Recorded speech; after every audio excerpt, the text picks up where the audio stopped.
Well, hello, beautiful artisans on YouTube. So, I wanted to follow up with you today on showing you how to do a lining on your Boro Inspired coin bag. So, this is the latest one I've made. So, I'm going to show it to you up close and see if you can. I put a snap on there too. So, there's a snap. But you see the figure on there? I put this on TikTok. So on the fabric, it was just a plain silhouette of an elephant. So I gave the elephant a hat. I gave it some ear decor. I gave it some blankets with the Boro building design. I painted it so it's a different color. So I made it my own. I made the design my own, and I cut it out from the designs it was in. But it was from the thrift shop, and it was from fabric that was rolled up from like Joann's or something like that. So this is the lining that I used, and so this is the back of it.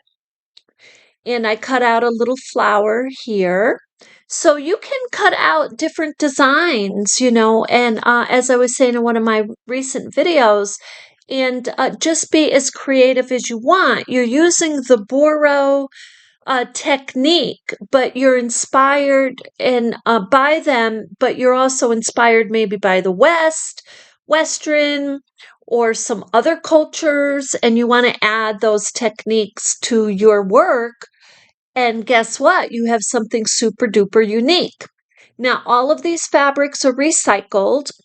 And what I am doing is taking steps, little baby steps, trying to find out how to have a nice, sustainable business.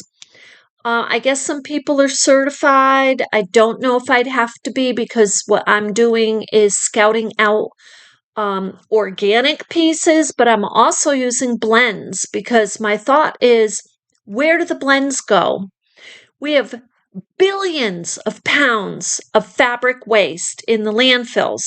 So, where do the blends go if we're not going to extend the life of them or reuse them?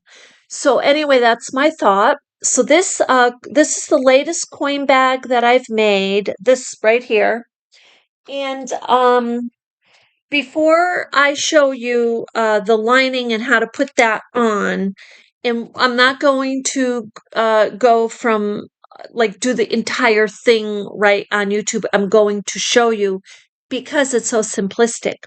However, I want to share with you that I was gifted this machine. This is a knitting machine. Some of you will be very familiar with it, as it's all over YouTube. I guess it's been out there for years. I used to knit, and I got knitter's elbow on my arm, so I had to stop. Crochet doesn't do that to me. So this is a knitting machine, so I can revisit my knitting, and I must tell you, it's incredible. Not to divert too much, however, I do want to share with you. So I got that machine last night. And last night I made this hat. This is a cat hat, and I want to put little tassels on there. So I made that hat.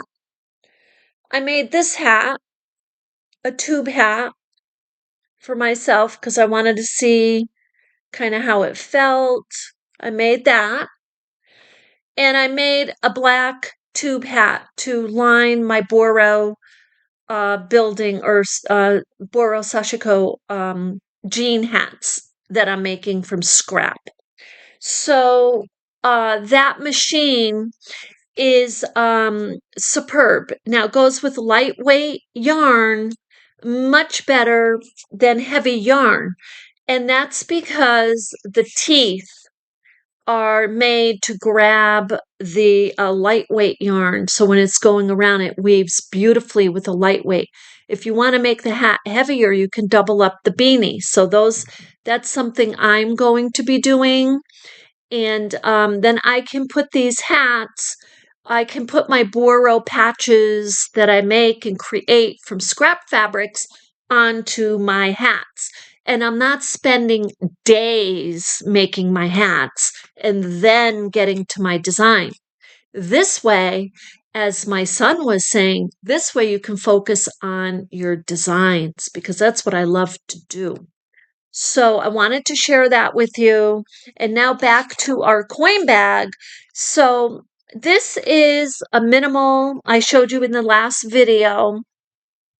This is a minimal design. So with Boro, you do not have to build the entire thing with all the scrap pieces covering your entire piece. You can do sections of the piece and put your design on that way. Actually, I had tried this both ways, and I think this way is the way I really liked it. I liked it like that. So now I'm going to put this down so you can see I cut a piece out. And what I do is very simply, I do back to front. So I want this design to show when they open up the bag. And I always test it out like this because I want to, what I like to do anyway, and what I think really makes it pop is, so anyway, when you lay this down, you're going to put and test it out. But you're going to put your design fabric so it's facing the outside because then you want it to show when you open up your piece. So now to test it out, I fold this over and I'm like, I want to see what this looks like. So I pin it. Now I'm probably going to triple fold that, to be honest with you. I'm just doing a double fold. Just testing this out. I get my pins. And I already like the contrasting of the plaids with these blue flowers.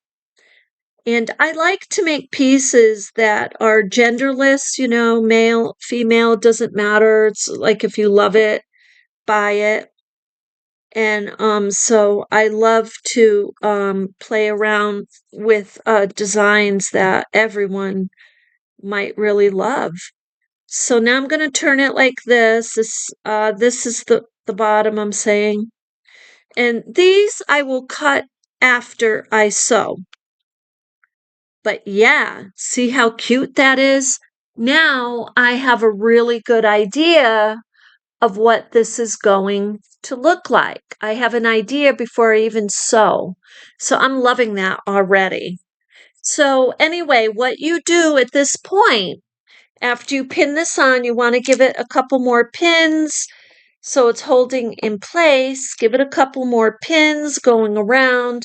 And then when you start your sashiko stitching around, if you're keeping it by all hand, some people like to use their sewing machine. I would like to go half and half sometimes. I do some sashiko stitching like I did on here, and then I might stipple stitch throughout the piece. And that gives it more firmness because, especially with a piece like this is tightly woven cotton. It's a beautiful piece of fabric, but it's not denim. So to make it stiffer, I can do the stipple stitching, or if I wanted to add another piece of fabric in the middle, like a piece of sheet or fleece, I could do that and then sew, and that would give it more firmness also. So there's a few things you can do. However, you do not need to stay with just denim. You can work with other fabrics. So the next thing I do is sew straight around the edge. And I do that first because years ago when I was messing around with this, what I was doing, thinking I was being clever, is I would fold it like this. I would fold it thinking, oh, well, I'm going to stitch that quickly. Trust me. Stitch it all on first And then fold your pocket and then start sewing your pocket. Get your hem nice and secure. And then when you come up to the flap part, you might want to change your stitch. You might want to do a blanket stitch, or you might want to keep the same stitches down here or whatever. But it's much easier if you first have your piece sewn on. Sew on your lining. And plus, this way, um, you can also, if you want to add other fabrics to this, let's say you want to put a heart. I've done that. That's beautiful with different color against it. And then when the person, let's say you're gifting it and they open it up and they see that heart, that's just beautiful. So anyway, and then when you're done, it should, it will look like this. Right. So, anyway, I sewed this piece on first, and then I folded it and sewed this, and then I was able to continue up around. And these are sewn on snaps. So I find those easiest to work with. If you're not a highly technical machine sewer, such as myself, but you're more of a creative artist and you like playing around with all different fabrics, sew on snaps are the best. Just say. And they don't take long to put on. And they add such a nice, because they add such a nice little, you know, to the decor actually, because you can snap it and it's closed. You're giving it nice closure. So anyway, I thought I would share that with you because I said I would talk to you about the lining. There are videos on my channel that detail the lining where I'm showing you stitch by stitch. Those are the longer videos. So I thought, well, you probably will get what I'm saying if I do this. So anyway, with that, I will see you in the next video. And as one person commented, you're a true artist. You're kind of like jumping around. So I am doing many, many projects. I really am. I mean, in my most recent, I'm loving creating these hats and from scratch. I've been making these type of hats for over 30 years. So I know the structure of a hat, right? And the measures and all of it. Now, I will tell you, I do channel my energy if I have a customer. All my energy is channeled on that project, trust me. So with that, I am also researching how to find some recycled yarn. I've been buying yarns at the thrift shop and I have to be very picky because I have to make sure the strength is there. I have to make sure there's no stains on the skein at all or skein. I have to make sure there's no odor to it. So I might be looking more into fair trade, but as I develop this little business, sustainability is key. I really, really want to add my share to our earth to try to, be respectful to it and give back love to our earth as it gives us life. And anyway, with that, I will talk to you on the next one. And someone was looking want some more videos on the junk journals. So I am going to be making a junk journal for one of my neighbors, and I will share that with you. Okay, we'll see you in the next one. Thank you.